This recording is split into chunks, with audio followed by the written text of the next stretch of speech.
Hai semuanya, gimana kabar kalian? Semoga selalu dalam keadaan baik. Jadi welcome back di Andi Griston Channel, dan ini adalah segmen analisa pagi. Segmen dimana kita akan mengulas untuk update news dan juga pergerakan dari market, khususnya market dari Bitcoin. Hari ini kita berada di tanggal 7 September 2024. Teman-teman, kita akan dapat pengumuman tentang keputusan suku bunga The Fed ya, tanggal 19 September nanti. Dan setelah rilis data NFP kemarin, di mana hasilnya adalah menjadi perubahan lagi nih, teman-teman, di mana potensial The Fed akan cut rate atau memotong suku bunga 25 basis point meningkat ke poin 72%. Sementara probability untuk The Fed memangkas suku bunga 50 basis point justru turun ke 28%. Dan jika kita melihat dari kalender ekonomi untuk perdagangan kemarin, kita dapat beberapa rilis data yang cukup penting ya. Dari Jepang kemarin ada rilis data tentang household spending, di mana hasilnya negatif 1,7%. Kemudian kemarin juga ada data dari European Central Bank terkait dengan GDP. Ya, GDP mereka mengalami kenaikan secara year on year dari 0,4% menjadi 0,6%. Berarti ada pertumbuhan ekonomi di Eropa. Kemudian dari Amerika Serikat kemarin cukup volatile, teman-teman. Ada data terkait dengan non-farm payroll, lalu ada unemployment rate. Dari data non-farm payroll di perdagangan kemarin, ini menunjukkan terjadi peningkatan lapangan pekerjaan meskipun di bawah ekspektasi. Kemarin Bitcoin sempat mengalami lonjakan ya karena kondisi dari dolar yang turun karena data non-farm payroll-nya cenderung negatif. Ya, meskipun naik tapi tidak sesuai dengan ekspektasi, itu dianggap negatif oleh pasar. Kemudian kemarin juga dapat data terkait dengan data pengangguran, di mana data penganggurannya mengalami tren penurunan. Artinya lebih banyak orang yang bekerja untuk kondisi saat ini. Dan kemarin pergerakan dari US dollar kembali mengalami peningkatan. Dan ya, kalau kita melihat dari kondisi market, memang di perdagangan kemarin lumayan volatile. Aku sendiri udah sempat kasih tahu ya buat hati-hati buat teman-teman yang mungkin ada yang trading ya. Kemarin itu ada sebuah peluang untuk si bandar melakukan short squeeze kepada market, teman-teman. Jadi yang pasang short kemarin di squeeze ketika pergerakan Bitcoin naik ke 56.500-an something ya, ngepump tinggi setelah rilis data dari non-farm payroll yang mengalami tren positif untuk Bitcoin, teman-teman. Namun setelah itu ternyata pergerakan market malah di bawah turun. Jadi ya itulah, data-data sangat-sangat sensitif. Kemarin dolar yang sudah sempat turun justru malah balik naik. Akibatnya adalah S&P 500 turun sekitar 1,7%.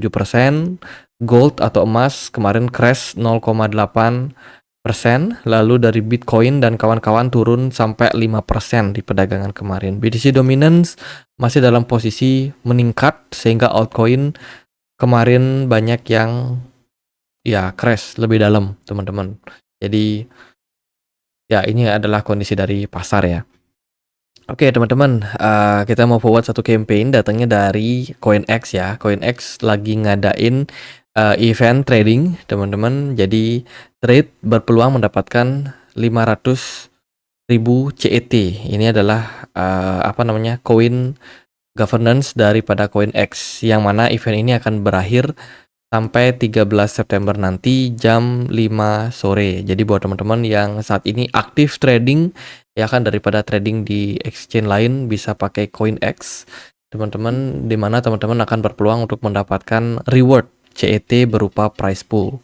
Ya, jadi momen ini sangat-sangat terbatas, jadi bisa teman-teman ikutin. Daripada trading di exchange lain juga mungkin kondisi market juga tidak terlalu menarik, kemudian juga nggak ada tambahan reward ya kan.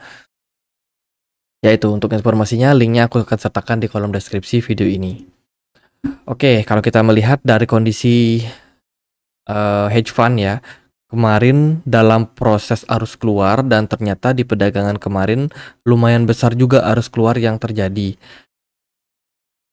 Beberapa hedge fund yang mendominasi penjualan itu ada Grayscale, Fidelity masih dalam arus keluar yang sangat besar.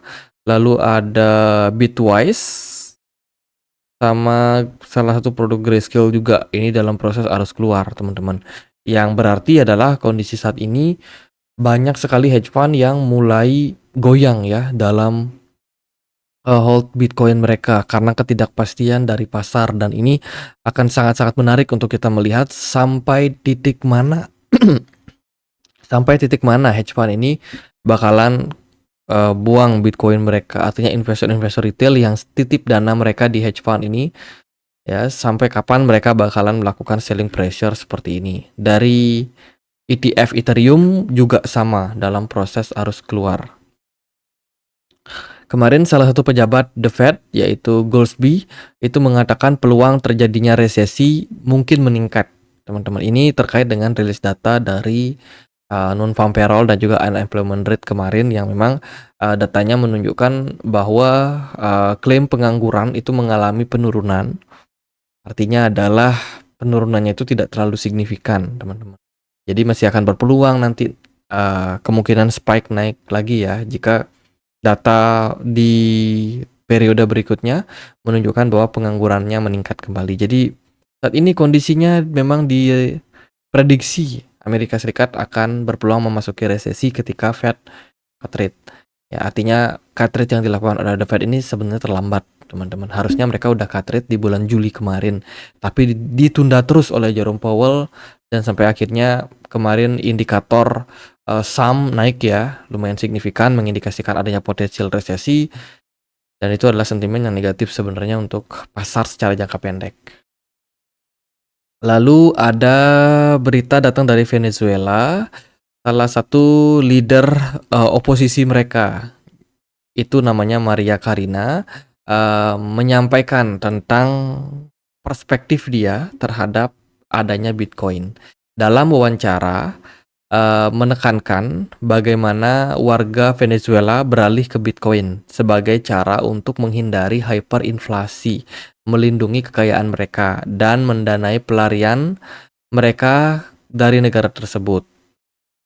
Jadi bisa dibilang menurut oposisi, salah satu pimpinan oposisi dari Venezuela melihat bahwa Bitcoin merupakan salah satu alternatif di mana negara-negara di Amerika Latin atau Amerika Selatan itu banyak yang mengalami hyperinflasi. Sebut saja kayak negara-negara Argentina, Brazil, kemudian negara-negara yang lain ya, negara-negara yang kecil-kecil itu juga mengalami hyperinflasi yang sangat-sangat tinggi. Ini menyebabkan nilai mata uang mereka turun drastis, kemiskinan di mana-mana, dan Bitcoin dianggap sebagai salah satu aset yang bisa sebagai hedging. Ya, sebagai hedging dari dropnya nilai mata uang Venezuela waktu itu. Itu jadi menurut outlook daripada Maria Corina, dia melihat bahwa Bitcoin ini merupakan salah satu aset yang mesti dipilih oleh negara-negara ketiga yang mungkin tidak punya mata uang yang kuat. Itu teman-teman. Kemudian berita datang dari Binance baru saja ataupun semakin dekat ya dengan regulasi di Kazakhstan. Kalau kita melihat dari berita terbarunya, memang Binance ini sudah cukup lama melakukan pendekatan dengan regulator di Kazakhstan, yaitu Astana Finance Service Authority, di mana saat ini mereka sudah mendapatkan lisensi penuh. Ya, mereka tidak hanya bisa menawarkan aset berupa kripto, perdagangan kripto, atau trading facilities, namun mereka juga bisa menawarkan fasilitas aset lainnya seperti NFT dan juga beberapa aset lain, teman-teman. Ini merupakan sebuah kabar baik untuk Binance. Kemudian berita datang dari si Chief Legal Officer Coinbase, yaitu Paul Grewal. Jadi dalam tweetnya dia mengatakan hari ini Hakim Faila memutuskan dari bangku pengadilan atas usulan dari Coinbase untuk memaksa SEC memberikan informasi penting untuk pembelaan kasus mereka. Singkatnya, pengadilan memerintahkan SEC untuk membuat penemuan penting. Saya akan membagikan transkrip untuk dibaca. Jadi intinya adalah Coinbase menggugat balik SEC karena regulasi yang tidak jelas dari SEC. Tuh, jadi ini seru nih pertarungan SEC sama Coinbase yang sudah berlangsung cukup panjang ya sejak akhir tahun kemarin. Itu jadi masih dalam pertarungan. Oke, salah satu berita yang juga cukup penting yaitu datang dari VanEck. Kalau kalian perhatikan dari data Soso Value tadi, di mana ada arus keluar yang dilakukan oleh banyak sekali hedge fund. Salah satunya adalah Grayscale, Fidelity, dan VanEck juga sama, teman-teman. Nah, kabar terbarunya adalah VanEck siap untuk menutup salah satu aset perdagangan Ethereum futures mereka. VanEck dikabarkan bakalan stop ya trading untuk aset IFUT. Ini adalah salah satu aset ETF yang di backup oleh Ethereum yang bakalan ditutup pada perdagangannya di 16 September 2024. Kemudian mereka akan likuidasi aset tersebut kepada para investor di tanggal 23 September. Ada perubahan strategi yang diambil oleh VanEck menyikapi kondisi dari pasar dengan penuh ketidakpastian saat ini. Gitu. Bahkan sekelas hedge fund aja yang dana kelolaannya banyak, itu mungkin juga bisa salah dalam menganalisis market, sehingga di tengah perjalanan mereka harus melakukan perubahan terhadap strategi mereka karena mungkin skenario awalnya tidak berjalan seperti bagaimana seharusnya. Gitu. Jadi sekelas hedge fund aja sampai melakukan hal tersebut, apalagi para retail yang mungkin teman-teman perhatikan, di mana banyak yang sudah melihat market berubah secara drastis karena ada beberapa sentimen ya yang mempengaruhi sehingga menyebabkan investor-investor harus mengubah strategi mereka dalam menyikapi market saat ini. Itu. Jadi perubahan itu adalah hal yang sangat-sangat wajar terjadi di pasar. Kemudian lalu gimana nih kondisi dari pergerakan Bitcoin? Ya seperti yang aku bilang, Bitcoin turun karena indeks dolar yang menguat di pedagang kemarin. Tidak hanya Bitcoin namun S&P 500 serta gold juga. Dan overall pergerakan Bitcoin masih dalam tekanan jual. Akhirnya Bitcoin tembus level support kuatnya di kisaran 56.000 something. Dan saat ini Bitcoin mengarah ke level Fibonacci Fibonacci 61,8 di kisaran level 51 ribuan something. Kita sudah sempat bahas kemarin dan level tersebut berpotensi untuk dituju pada Bitcoin.